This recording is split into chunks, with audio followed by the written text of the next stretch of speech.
Alright, welcome back to another episode on the Focus. Today we are going to start fitting the oil cooler. But before I do that, I need to kind of put the front end back together because it actually mounts to the whatever panel you got, not the bumper, the grill there. So I need to put that back together. So I've got somewhere to mount it, and then we get to the boxes that you saw in the last video. If you don't know what boxes I'm on about, hit the link above wherever it is, go back and watch the other video, and then we get to that and see what's occurring. But for now, that's what we're going to do. So I need to drop the oil, put the front back together, and then start fitting the oil cooler. So let's do it.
Guys, I've done the overalls because we're about to get dirty. Unfortunately, my garage floor, and still need to paint it. We get caked in crap every time we lay down on it, just the dust from the concrete. But anyhow, so front's back on-ish. I haven't really bolted anything on. It's just all clipped in place because I'm gonna have to remove it again at some point anyway.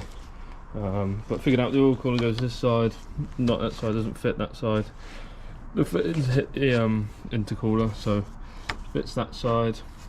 All the lines run down the side of the radiator there and then to underneath. We'll get the camera underneath in a minute, but I'm just going to first drop the oil because obviously I want to take the oil cooler off, the standard one. It's obviously just going to chuck all out everywhere, so I'll drain the oil and then then bolt on the adapter plate, bolt the pipes on, and then we'll go from there. But yeah, let's crack on.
Right guys, let me tell you on a little tour underneath. It's quite hard to get the time lapse on it, to be honest. 2 seconds, let me just clamber under and jack the car off. So we've got the plate on, so this is the adapter plate, so the old cooler's come off now. So we bolt this adapter plate on. It goes off to the oil lines and then bolts underneath the gearbox. Something like that. I think it goes like that. There's no instructions on this, so that's the neatest way I could see it go. And not sit too low, and then up, and then down the side of the radiator like that. So yeah, happy days. I'm just going to go back on top and fix it up there. And then we have it, with it all fitted in there. Into the panel there. Get all in there, beautiful. Ready to cool some oil. Comes with a nice little black bracket to relocate the oil. I know it's a race car, but we're also keeping it road legal-ish, just so we can test up and down the road. I'm not going to have loads of time to go testing before, so why not get it run around the road, get it hot, and test everything works before we take it to the track. I'm just going to fill up with oil. I've got some temporary oil there, just to run it in and run it around the road, and I've got some race oil down there which I'll swap out before we go racing. So yeah, sweet. So let's get on to, well, I'm just going to fill up with oil and then we'll get onto those boxes, shall we? Right, so what was in the box, guys? Well, I kind of already said what it was, but here they are. Some gorgeous Revolution CR10s in gloss white, wrapped in some gorgeous Goodyear slip rubber. Now, we'll talk about the wheels a bit. I did my best. There's not a lot of wheels on the market for Focus STs, motorsport wheels, I mean. So you can get all sorts of sizes with Revolution wheels. You can pretty much make whatever you want. So I tried to be clever and tried to make these wheels fit under these arches with the tyres, because I didn't want to go with the new kit quite yet. Now, with that, they're too close and they were rubbing on the shop, so I bought some 5mm spacers. Now kind of means the studs aren't really long enough, so I'm going to have to buy some extended studs, so it does now clear the shock, but it does mean it's sticking out a little bit. So what I'm going to try and do, obviously we can get a bit of camber in this, so we can add some camber. Hopefully that will help the sit issue, but I've also got an arch roller. It doesn't really matter if I ruin these arches, because if it does ruin the arches, then I'll just have to move over to the PTC or Focus Cup front end a lot quicker than I thought, but it's worth a go, so I'm going to give it a go. Just the same as from time and money to try and get out, as I keep saying, in September. So we'll give it a little arch roll, but I want to I need to get all four on and on the ground to see what they're like, because I've lowered that coil quite a lot, but obviously I don't want it just to go up a little bit and have a massive gap, because that'll look rubbish. So I'll get all four wheels on, roughly set up how it is now. I'll get all four wheels on, get it on the deck and see what it looks like. Right then guys, so she's down on the ground. I've been messing around with camber and height and all that lot on the front, trying to get it a bit better. Still got to do the rear, but yeah, so it's looking now. So it's sat a lot better than it was a minute ago. It was well high. So we've got a nice bit of clearance here now. I say the actual sticking out bit isn't actually too bad. So I don't know, we might give us a little arch roll here just to give it a bit more clearance. But yeah, no, it's not actually too bad. So the back's in a minute. So a lot of height in there, so I need to lower that down a bit just to make it a bit better.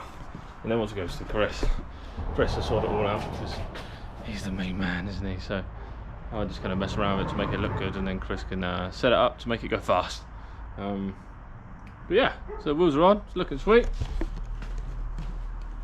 I need to change these grills, the grills are horrendous. And yeah, so that's how it's looking at the minute, guys. So yes, I'll continue having a play, trying to get the rear a little bit better. So we get on. Right guys, just having a quick break from doing the suspension, as some more parts have arrived. I thought I'd try and fit the old steering wheel quickly. Again, nothing on this car ever goes to plan, does it? The steering wheel's on, but the space that goes between then doesn't let the horn sit in there. So I'm going to have to get my labeling skills out, turn that space down so I can fit the horn in there. Very annoying. But the coolant pipe has arrived that we were waiting for. So we can replace the coolant pipe down there. That's it's got old, well it's not got old, but it's got covered in oil and stuff, and then it's deteriorated and gone extremely soft, so we didn't really want to run it like it was. So we can get that changed and we can get it filled up with coolant and get a run up to temperature and make sure everything's alright. Right guys, so the coolant pipe's on, and another quick look at steering wheel because it was annoying me, and I figured out that I had the spaces the wrong way round. But yeah, that's all on, looking sweet. It's a bit darker now, apologies. But yeah, next step, obviously fill up water and we can get it running. I'm personally run out of time for tonight, so join me in a sec when we're filling it up with water. And we're back. So I've let me get out of the sun a minute. So I've topped up the oil, topped up the water, ran it a couple of times to try and get the fluids at the right level. So we're just going to run it up to temperature now, make sure the fan gets in, make sure nothing gets too hot. It's all running smooth, all at level, still looks okay. It's looking good. I've also got airbags on because I've finished sorting the airbags out, but you can see the temperature is going up. Got oil pressure, beautiful. I had to take the button off. I've wired it wrong. The horn was on constantly, so I need to figure that one out. But yeah, so I'm just going to let it warm up, get up to temperature, make sure everything's happy days, and we go from there. So yeah, running smooth. No leaks, you can see. That tray's only there because I changed that water pipe. All looks good at the minute, so I'll catch up with you in a sec and let you know if it's gone up to temperature and everything. And yeah, see you in a sec. But listen to it just burble away back here.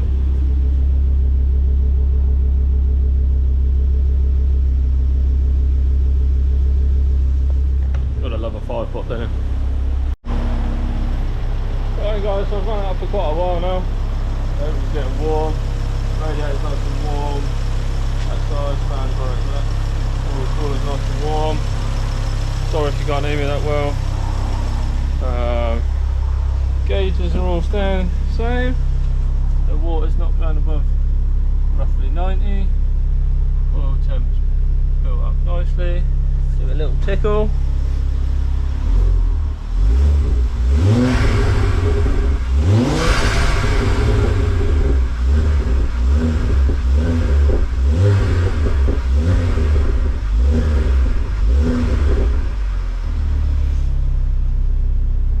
Beautiful.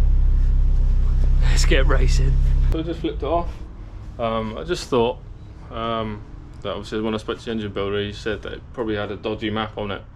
So I thought, as I've got the iMap, I thought I'd flash on the Mod X map, which I'm going to be running on it because I've got the supporting mods.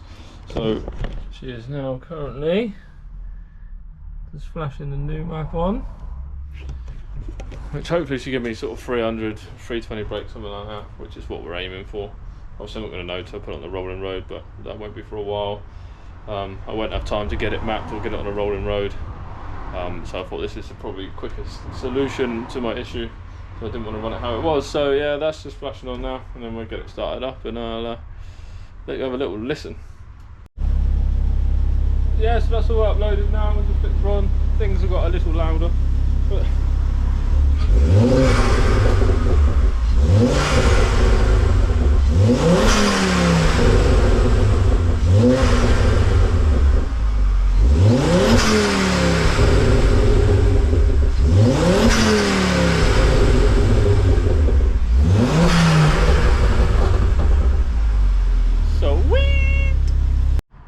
right guys, I've had a little play with the rear suspension.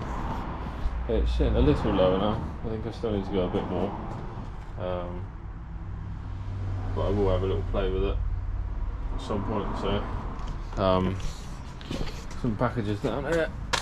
Some longer wheel nuts and some longer wheel studs and some wheel nuts to go on.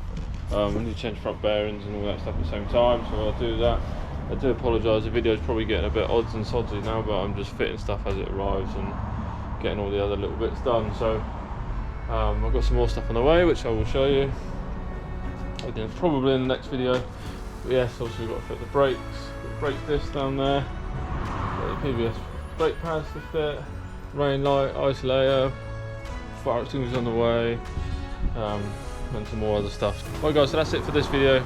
So make sure you hit that subscribe button if you want to keep up to date with everything we get up to the Focus, and we try and get all the final bits done. Probably take it for a little test drive on the road. Give us a thumbs up, drop us a comment. What do you think of the new wheels and the tyres and that? Yeah? Let us know what you think of it, and we'll catch you in the next one guys. Bye!